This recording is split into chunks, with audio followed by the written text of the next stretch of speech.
Hi, welcome to Ask Freudina. I'm Freudina, aka Dr. Allison Feit. I've been a psychoanalyst for many years, and in this podcast, I'll do my best to use that experience to answer specific questions from callers and explain how that same advice can usually apply to you, the listener. Our first season will cover the phenomenon of enactments. I hope you enjoy.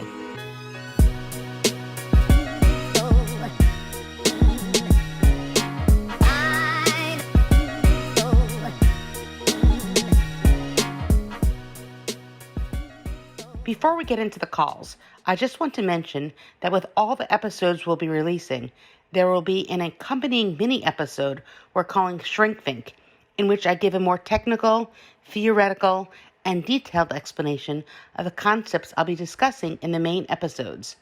We wanted to separate those parts from the main episodes so we don't bore you with the information, but if that sounds like the type of thing you'd be interested in, try listening to episode 1 of Shrinkthink and then coming back here for the calls. In today's podcast, we will see how choice and autonomous decision-making are not actually possibilities when we are under emotional strain. Of course, we like to believe that we are all capable of choosing what to do, but we will hear from callers who feel doomed to repeat the scripts available to them, and we will give advice which allows them to see the social scripts they have been performing unhappily for many years and allow them to develop others, which enable new choices and options for their future. Hi, Freudina. I'm a 42-year-old man living in Brooklyn. I'm a software engineer at a financial firm, and I'm having a big problem with one of my coworkers. He and I have similar skills, and we work on similar projects, and he just seems to think of me as his enemy. He's always trying to get the most important projects, and whenever he and I work together on something, he always tries to make it look like he did all the work.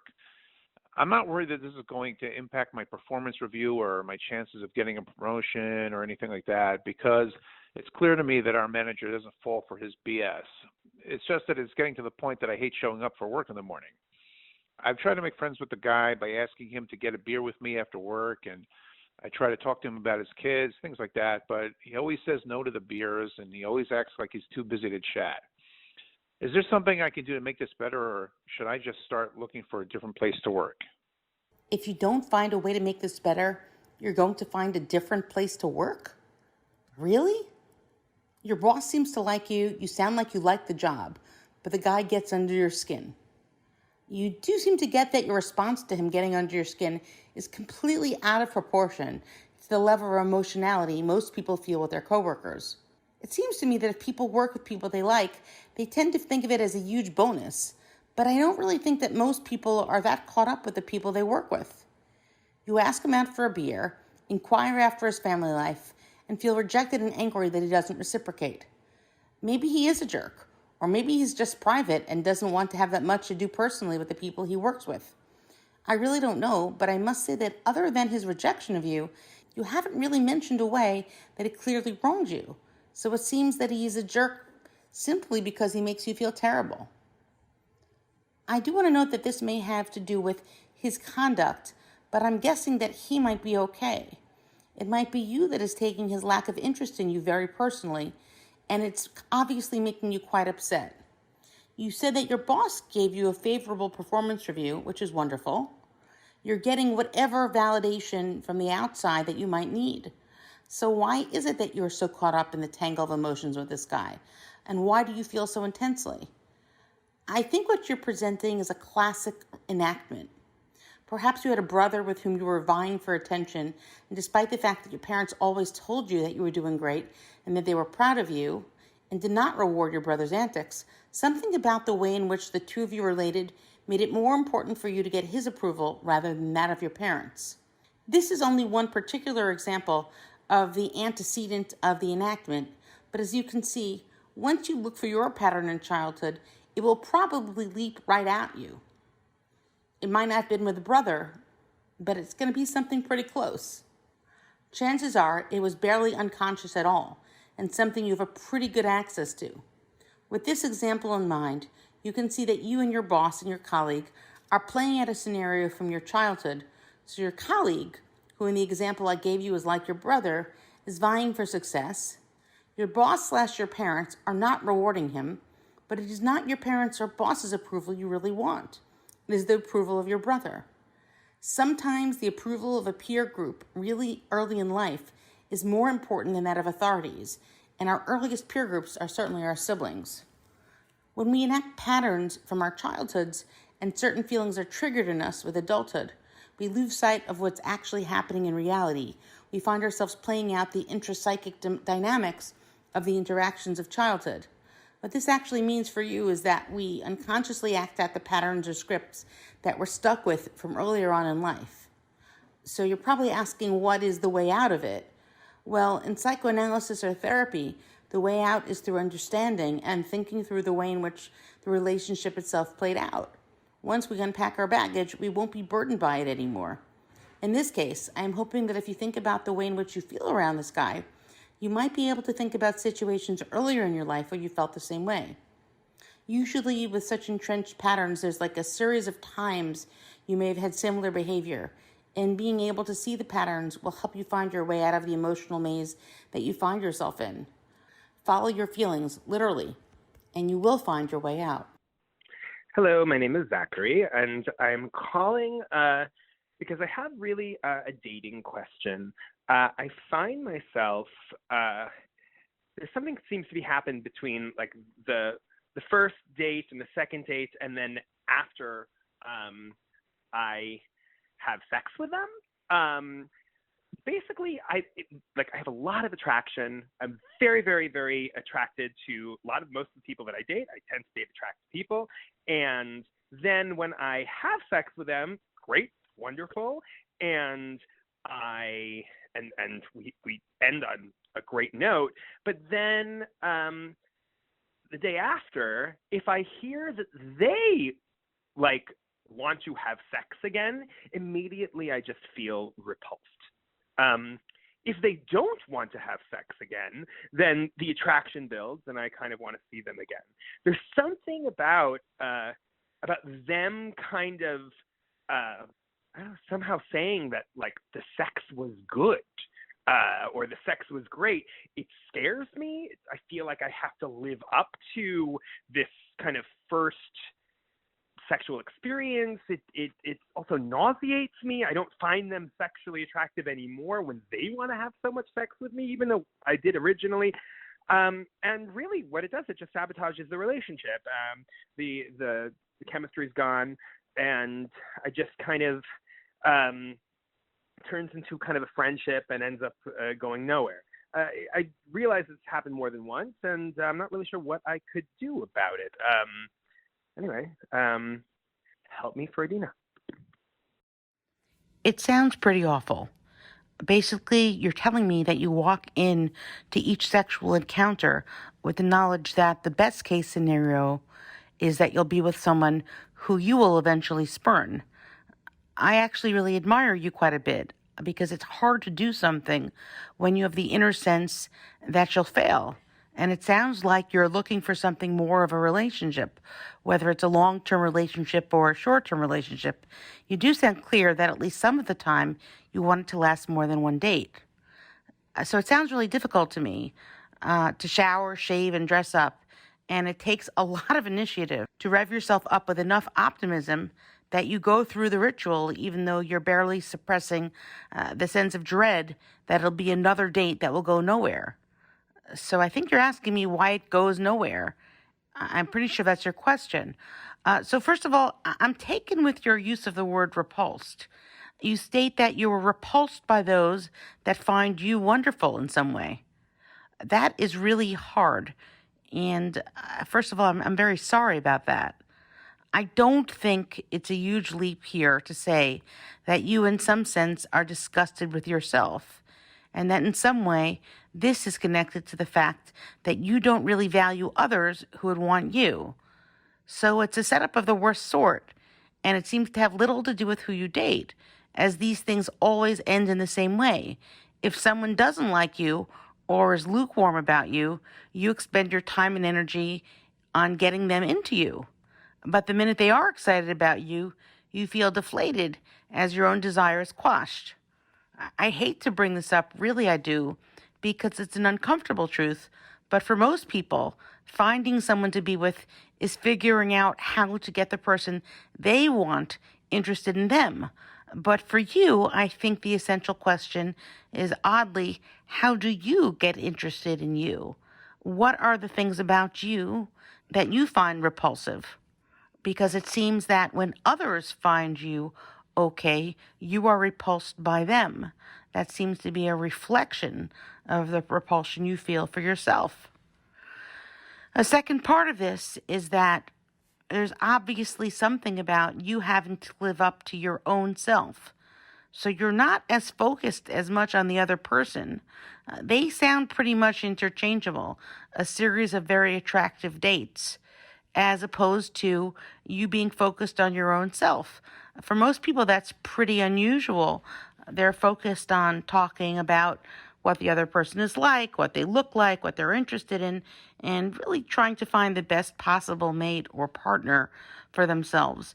You seem much less interested, strangely, in the other person as being interested in yourself, your own motivations, and your own sense of contentment, excitement, or repulsion towards the other, rather than worrying too much about how the other person feels about you.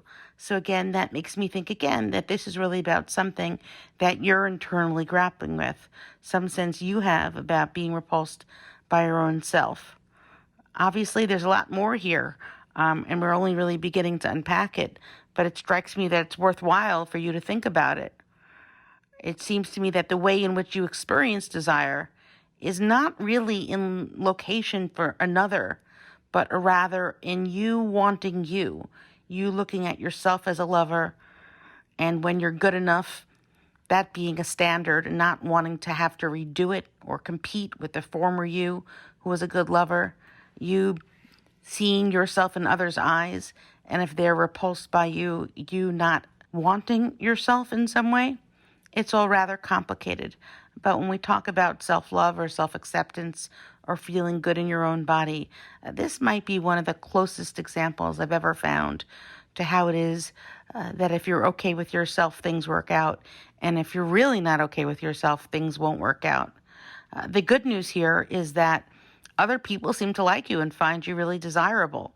So as opposed to most people, where the goal is to get other people's to be interested, you just seem to have to work it out with your own self. Other people seem to like you. So good luck to you, and I'm hoping at some point you'll call back and let me know what's going on and how you did.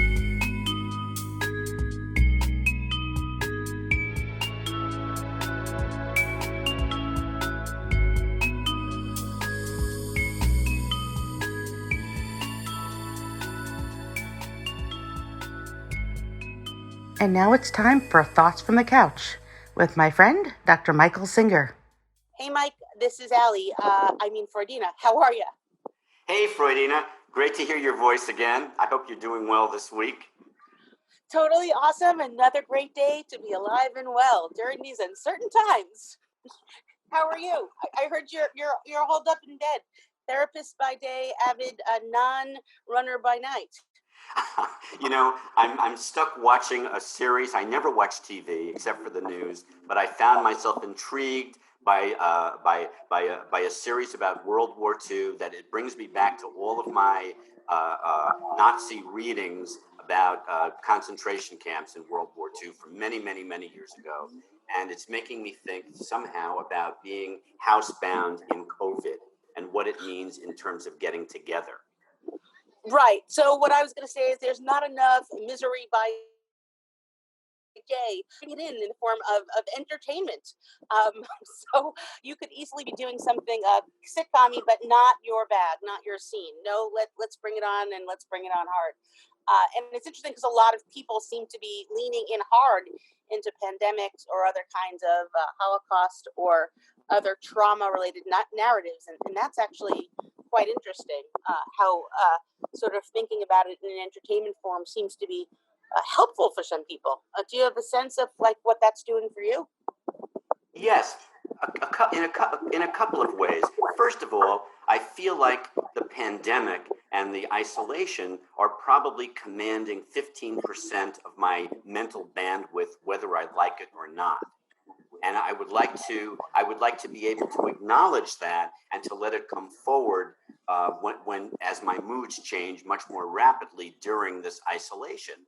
And so we're leaning in heavily, watching tragedies, reading tragedies, helps that to happen. It helps to at least give a more kind of sublimated way of approaching this general sense of malaise and depression.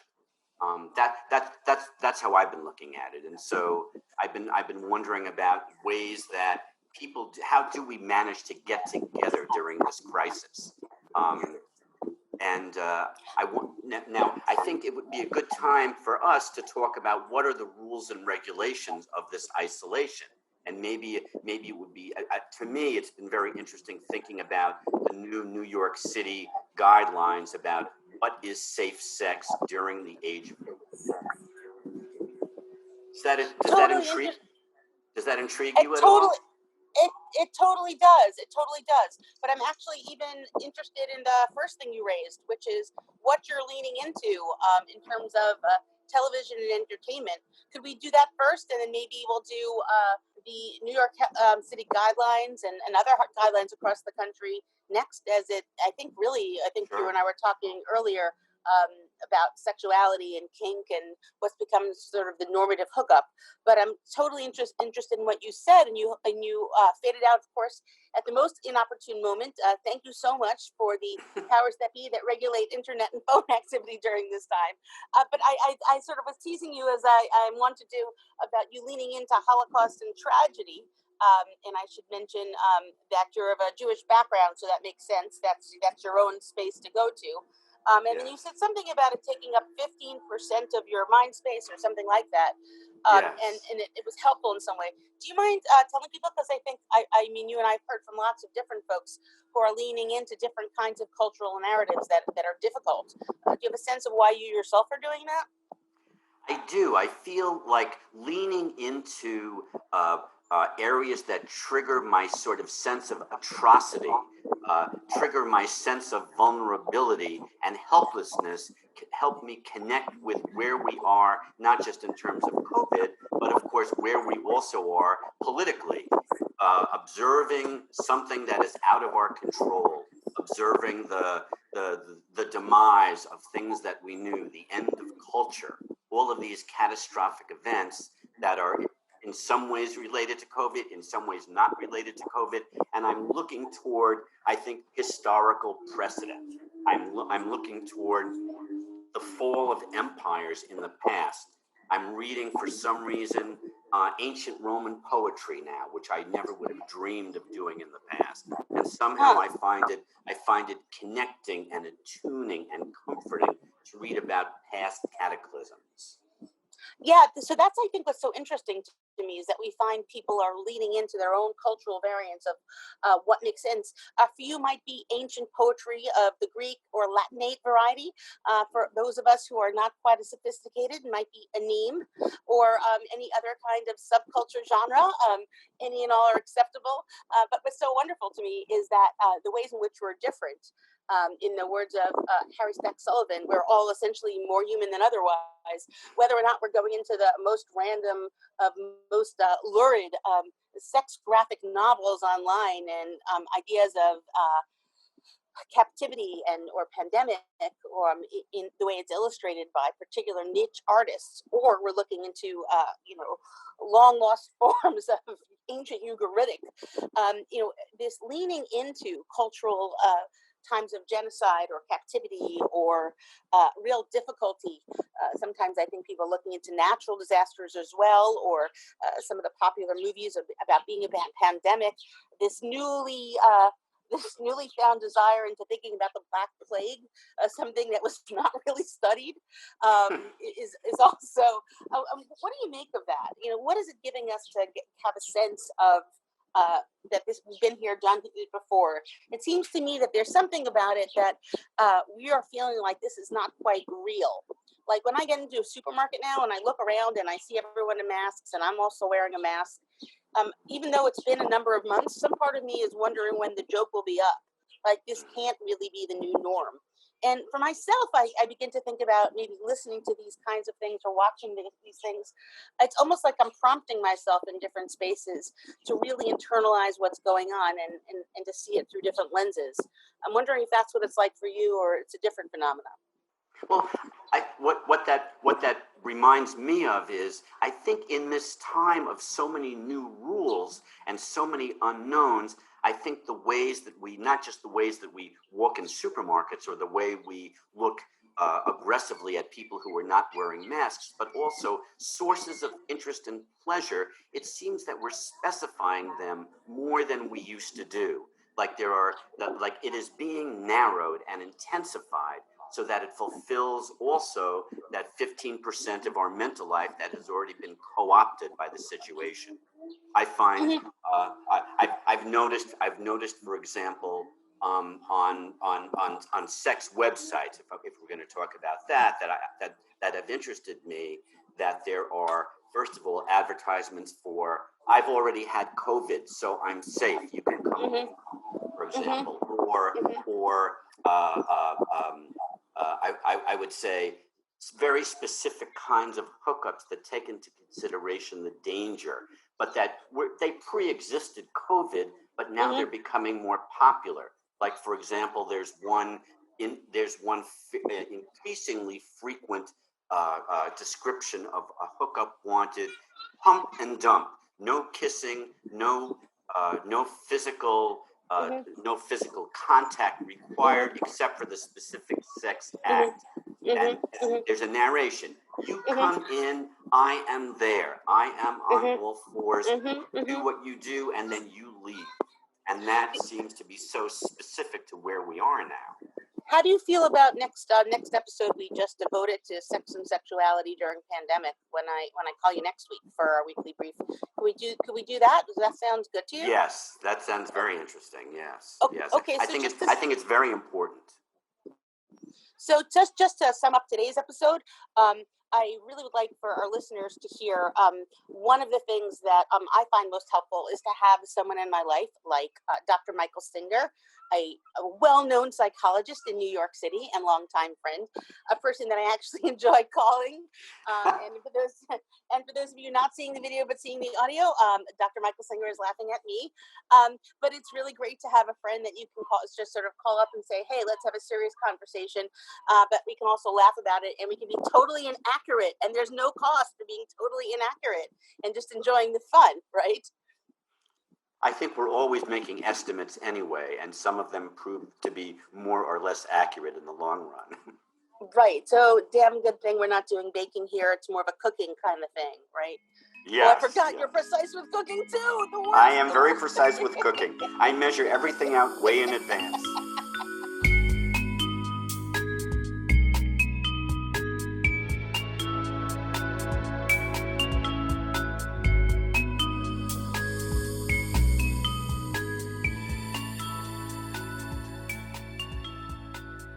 Hi, I'm a 23-year-old from New York.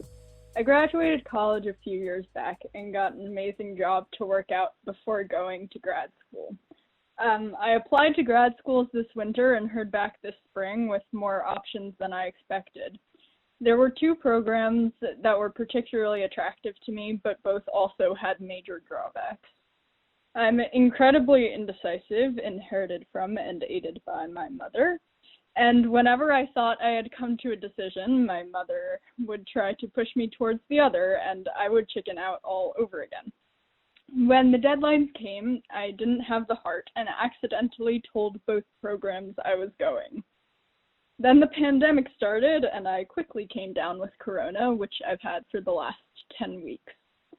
During all that time, I haven't reached a decision, having had other things on my mind, and honestly have started to doubt whether I'll still be able or motivated to go to grad school come fall, or if I defer the year after. At this point, making decisions about my life path seems ridiculous and an almost impossible task. The only thing I really want to do is move to Europe.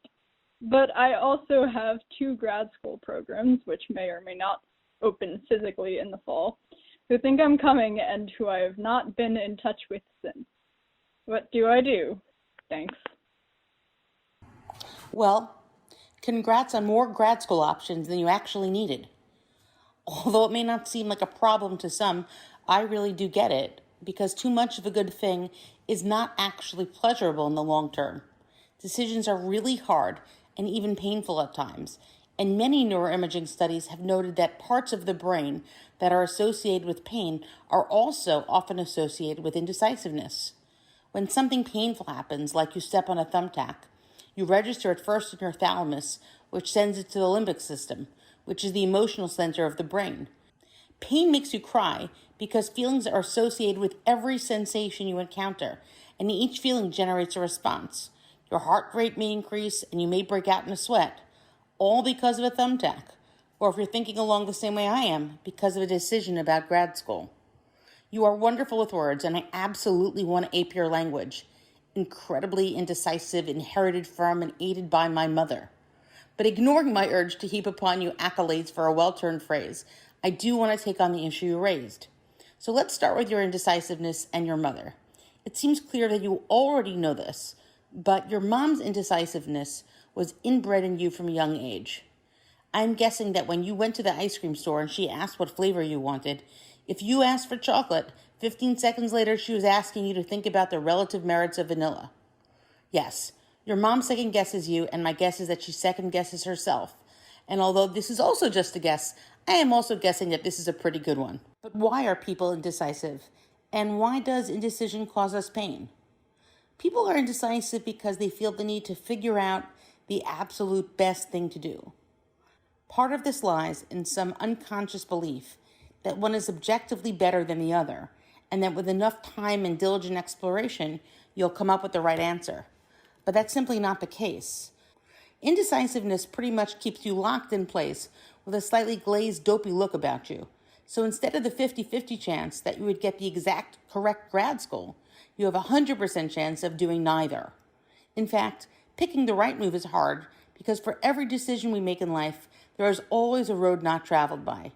It strikes me that you are focusing more on the road you could have taken rather than enjoying the one you are on. This reminds us that we only have one life, so if we marry one person instead of another, we are in fact losing all the potential lives we might have had. Obviously, successful marriages are predicated on a certain kind of leaning in to the spouse you did choose, rather than a few 100,000 spouses you didn't approach the altar with. Double grad school girl, go with your gut, and with a sense that wherever you go, it is going to be fab. You are obviously well-spoken and quite talented. Whatever you choose, it will be great because you are going to lean into the opportunities you are given and make a go of it. Call me back in a couple of years if you're going to get hitched. I am sure that you will vacillate back and forth at least a few 100 times. But if you do choose to settle down, let me know.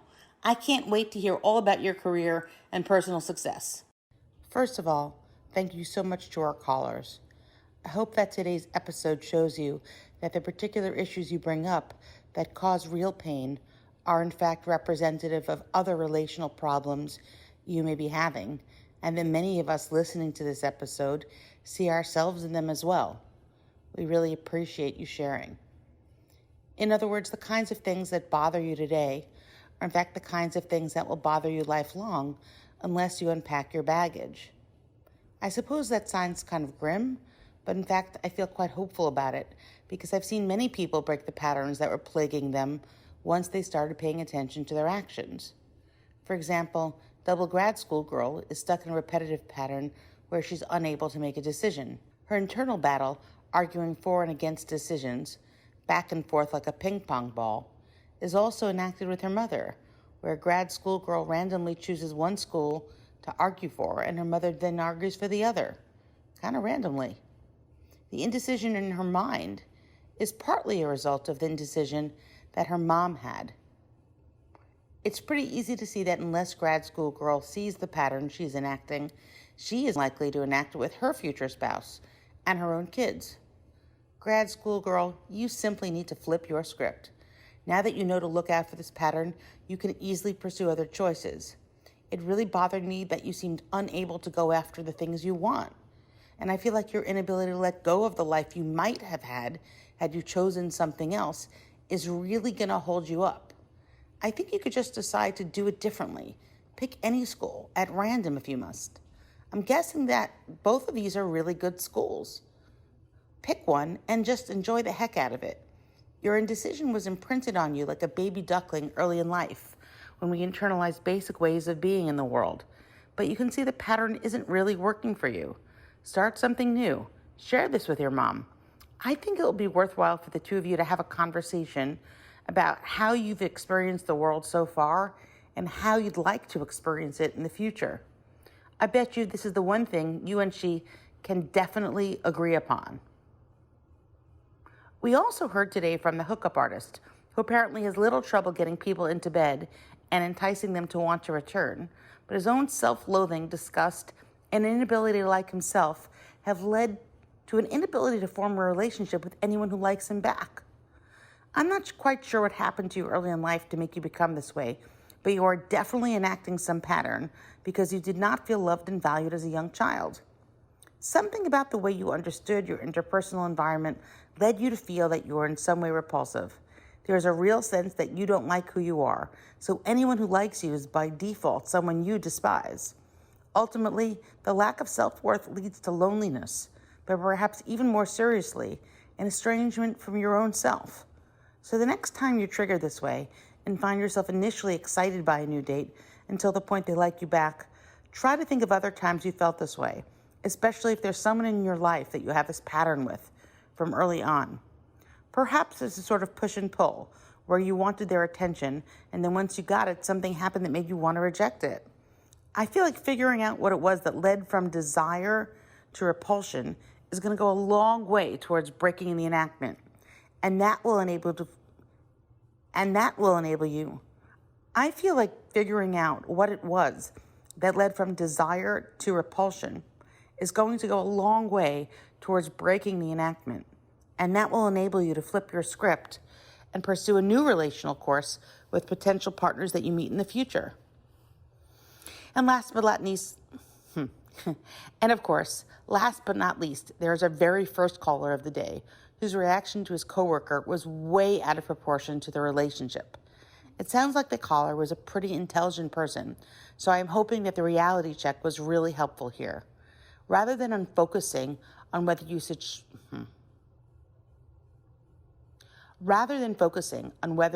switch jobs or not, I think you need to focus on why the heck you are so bent out of shape about whether or not your coworker likes you. The advice here would be the same. Lean into your feelings and figure out who early in life wrote this script for you, where you acted like a spurned lover, always vying for the attention of the beloved and being shooed away. Once you figure out what this is all about, you'll be in a great position to reset your priorities Once you figure out what this is all about, you'll be in a great position to reset your own priorities and move out of these mutually reinforcing sadomasochistic cycles.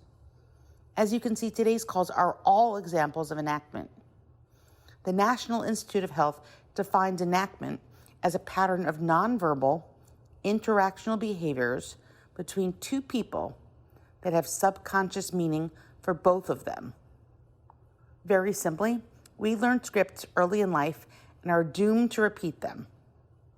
We're doomed to repeat only these characters. Well, very simply, we learn scripts and roles early in life and are doomed to repeat these roles and only these roles for the rest of our lives unless we recognize them and make a deliberate attempt to shift our perspectives and flip our scripts.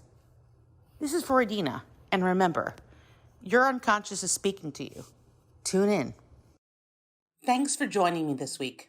If you want some suggestions of things that might be impeding your life and ways to think differently about them, check out Freudina's Brain Hacks. These 5 quick and easy brain hacks will give you some insight into why you do the things you do so you can start approaching your life with more control and a touch less crazy.